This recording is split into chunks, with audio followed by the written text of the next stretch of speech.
Okay, today we're out looking at this beautiful 2019 Tesla 3, and my friend's showing me some of the features. I'm going to walk over because I'd like to maybe shoot a little video from the back of it here. I'll just open the door right here. Well, no, I won't. So, Mike, you won't.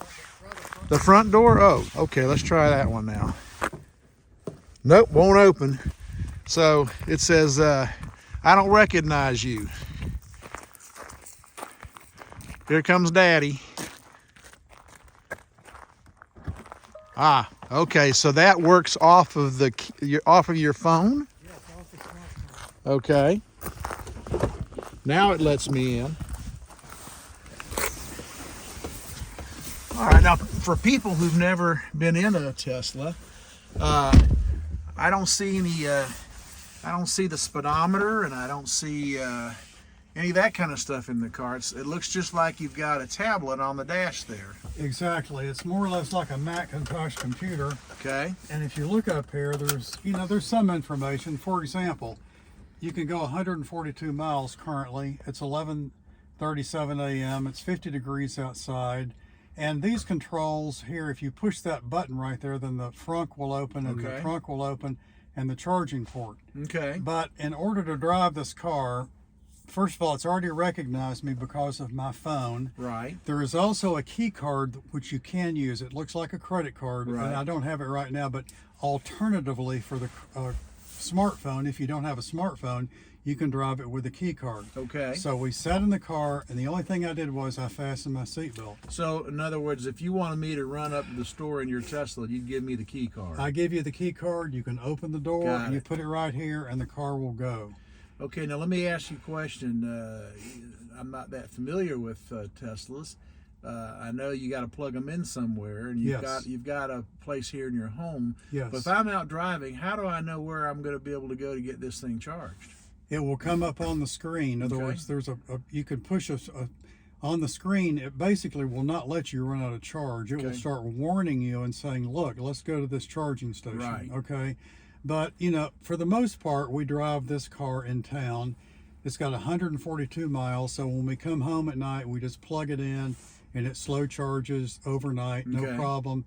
I say slow charge because the slower you charge it, and it's better on the battery, so you don't want to just jolt it, Right. But if you were, let's say you're not near your home, and you're maybe you're in the next town over. Yes. What's going to happen then? Well, on the map that will come up, a map will come up, and it will show you where the various charging stations are. Is that what that is right there? Yes, this is the map, and if you push the appropriate button, it will show you where the various charging stations are.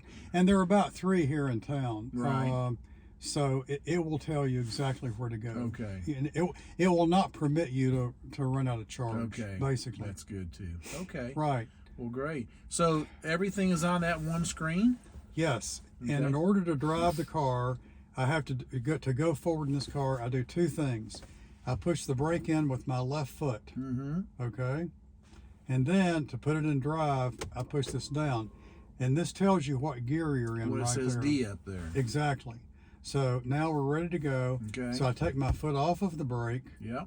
And I push the accelerator, not the gas pedal. There is no gas pedal. Gotcha. It is an accelerator. So now we're ready to go. And you mentioned the speedometer. Right here is the speedometer in the left upper quadrant. By the way, you're remiss back there. You have not fastened your seatbelt. I didn't know if it's going to know that. Oh, it's just sneaking up on you there. Okay. And so the map here, you see, it's following us along right there. Right. It tells us exactly where we are and all that. Okay. One thing about this car is when I take my foot off of the accelerator, it slows down. And you'll notice this sort of green signal up here. What is happening now? The car is rolling forward, but the inertia, the slowing down, is going back into the battery. It's called regenerative braking. Okay. And you particularly notice it if you're going down a hill. And so this helps maintain your battery charge. Okay. Which is a very good thing. So every time you put the brakes on, you're helping your battery. Exactly, and you're not even really putting the brake on. For example, here's a pretty steep hill. Now I'm going to take my foot off of the accelerator. Right. And now you feel the car slowing down, Yes. and you see that green thing right there. Yep. Now I haven't put my foot on the brake yet. Okay. We're just sort of rolling down. We're going about. Now let's say we were at a stoplight or a stop sign.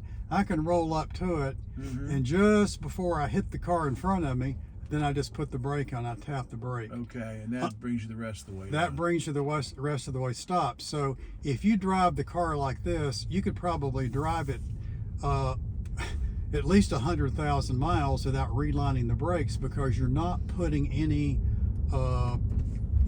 pressure on the brake pads. Yeah. Right. And by the way, when that guy came and checked the car at 2 years, he did check the brake fluid. It was fine. That was one thing that he did. Okay. It didn't need to be changed, so Okay. that was a good thing. So Well, it looks like it's pretty easy to drive. it is. And so if you come up to a stop sign or something like this, and you push and you just tap the brake, you'll see it's on hold. Okay. And it doesn't matter how steep the hill is, Okay. frontward or backward, this car is not going to roll. Okay.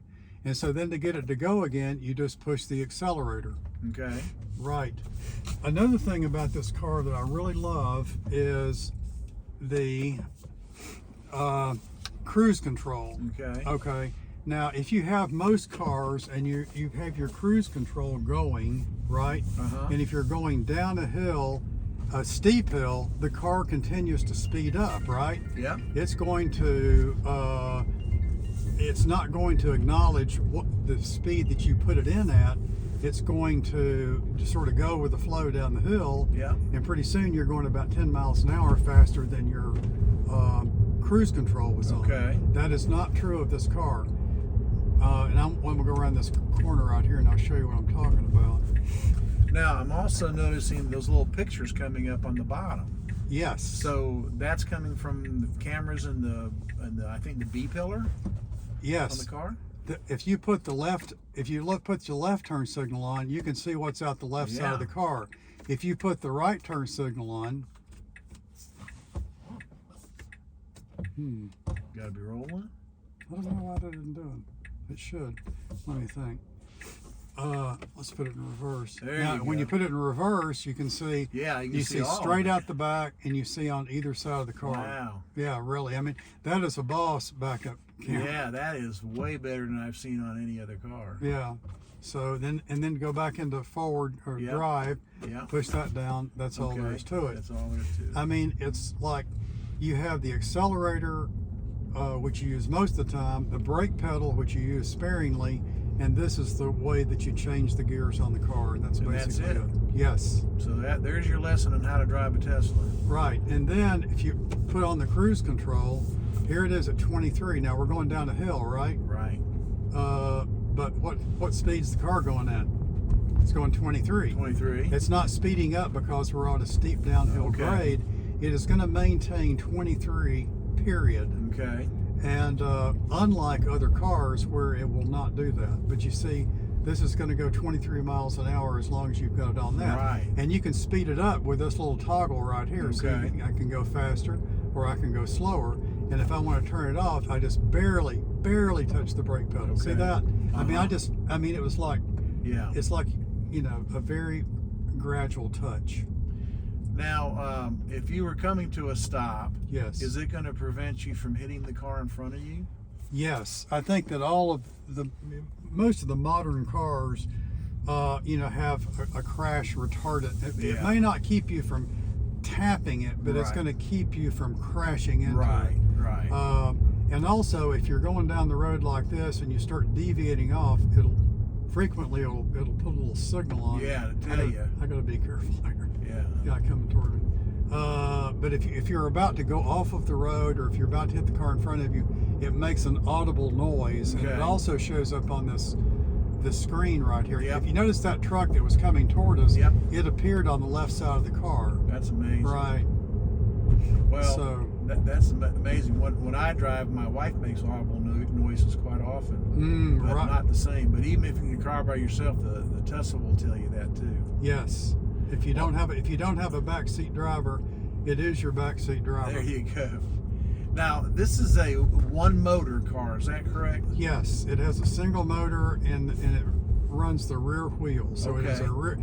it's the kind of car we grew up with in the sense that most of us are very familiar with rear wheel drive cars. That's what Right. we started out driving. Right. Some of the newer cars, they went to front wheel driving. Gotcha. And then all wheel drive or four wheel drive. But this Gotcha. particular car runs off the rear wheels, and the rear wheels are pushing the car forward. And can you tell me what the range is on this one? I If know you- it varies, but Yes, if you fully charge this car, it will go about 220 miles Okay. on a full charge. okay. Now, if you're Metropolitan, if you're in town, if you're not planning a big trip, you don't want to charge the battery to full capacity because it's just not good for the battery. So typically, what you will do is you will charge it about 80%, Okay. and then you'll let it go down to about 20%, and then when you roll in your driveway, you will plug it in and recharge it. Take it the rest of the way. So you don't have to be 100% every time. No, in fact, you don't want to be 100% Yeah. unless you're going to go on a long trip and you need the mileage, the distance. But we've driven this car to Durham from Asheville, and other. You know, if you stop one time and charge it, bingo, bango, you're there. I'm going to Not see a this problem. truck coming up, and I'm going to see it with my eyes, and I'm going to see it on the screen. There it is. Just like that. Right. So it's telling you what it sees out there, and here's another truck passing you there. Yes, and it will show things that come up behind you and on either side of you. So, Okay.